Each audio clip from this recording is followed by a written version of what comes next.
观察指出，拜登如今力推的新基建，主打的是新能源、清洁能源、碳中和，而这些领域都与中国有着广阔合作空间。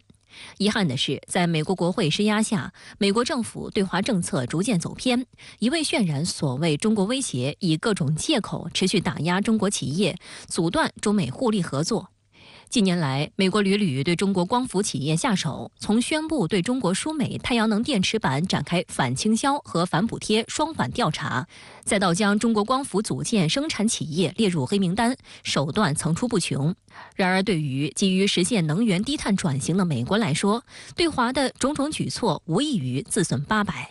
彭博社近日发文称，在美国试图阻止全球变暖、对抗通货膨胀和避免经济衰退之际，对光伏产品征收高额关税，如同在脚踝上绑着20磅重物参加奥运会短跑，是美国不能承受之重。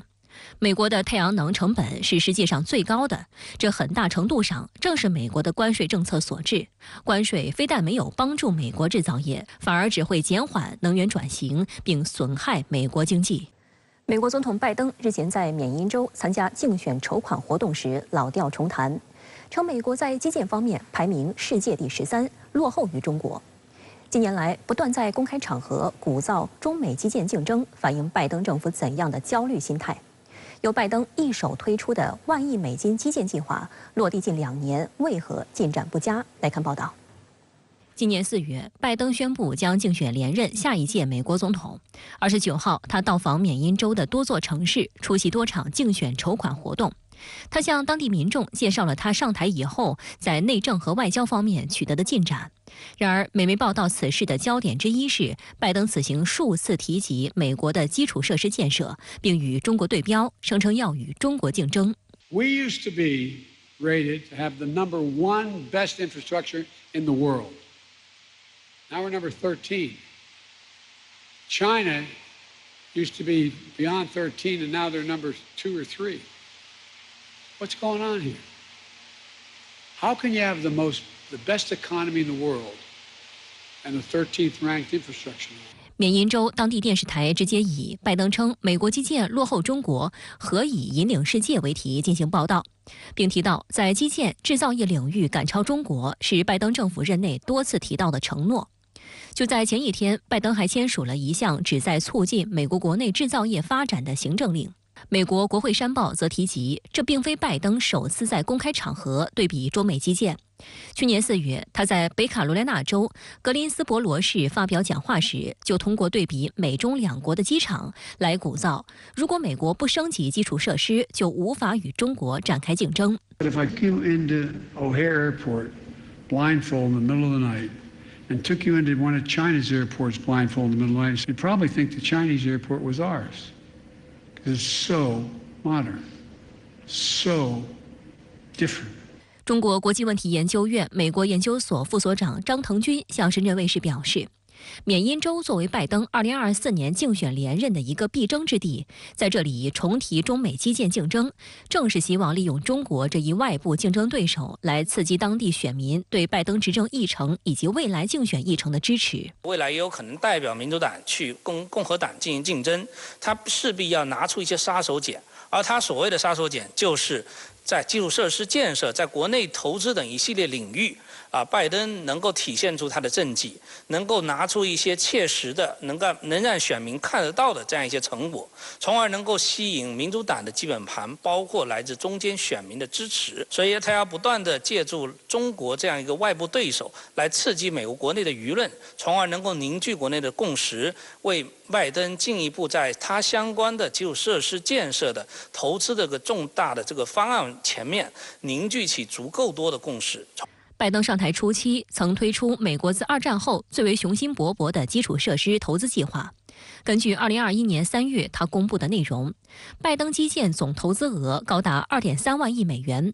当时他宣称，这一计划的目标就是要让美国赢得与中国的竞争。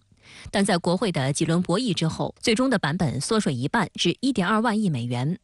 尽管如此，这已经是美国10几年来最大规模的联邦政府投资基建计划。拜登当时表示，这是一次罕见的2党合作成果。但将近2年过去，雄心勃勃的拜登基建计划正陷入僵局，美国民众几乎感受不到它的存在。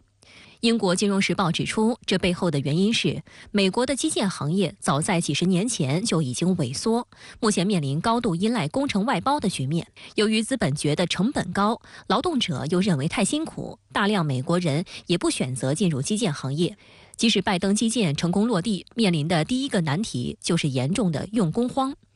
观察美国基建的另一个窗口是美国高铁计划。这一项目已经存在了15年，但拜登基建拒绝向其拨款，这或许解释了美国基建容易陷入烂尾、扯皮的深层原因。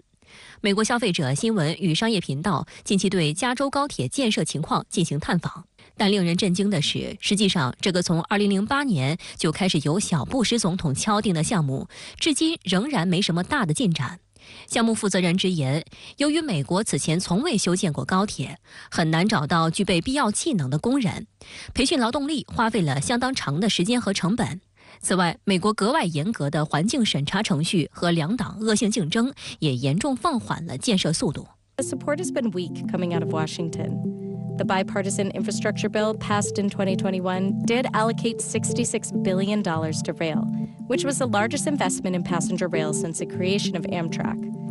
But no money was specifically set aside for high-speed rail. 一个重要的隐患就是说，它是如此大规模的投入，那么就意味着未来美国的财政能不能进行持续的这种支持，从目前来看，这是不确定的。第二个方面呢，它还在具体实施的过程中，而这种周期和规划是很容易被打断的。比如说，美国未来这个国内的这个政治的极化问题，当两党围绕着某一个具体实施的方案争持不下的时候，那么这个法案本身就会遭到拖延。那么遭到拖延就意味着什么呢？就意味着它所产生的成本会持续的累加，这将为整个法案本身带来更加难以承重的这样一种负担。美国《纽约时报》曾发文指指，美国如果真心想要推进基础建设，改善美国百姓的民生福祉，就应该和中国进行基建合作。文章提到，两国基建合作有利于实现优势互补、互利共赢。当前，美国能源、公路、桥梁、隧道、电网等基础设施老化程度严重，急需维护更新。在基建领域拥有丰富经验的中国企业，若能直接或间接参与美国基础设施建设，对美国加快基础设施更新速度、提高基础设施建设效率，通过大规模基础设施建设扩大就业、减轻债务压力，具有非常重要的意义。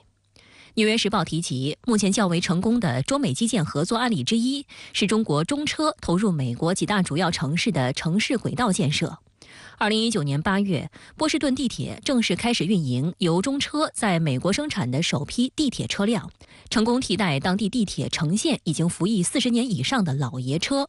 由中国公司生产的安全、快速、安静的地下列车获得了波士顿市民的好评。马萨诸塞州交通局随后加单，并与中车签订了波士顿地铁红线项目120辆地铁车合同。The arrival of these rail cars in the first of 4 major American cities is a significant milestone. It seems the American and Chinese railroad relationship is on track to help improve the country's aging infrastructure.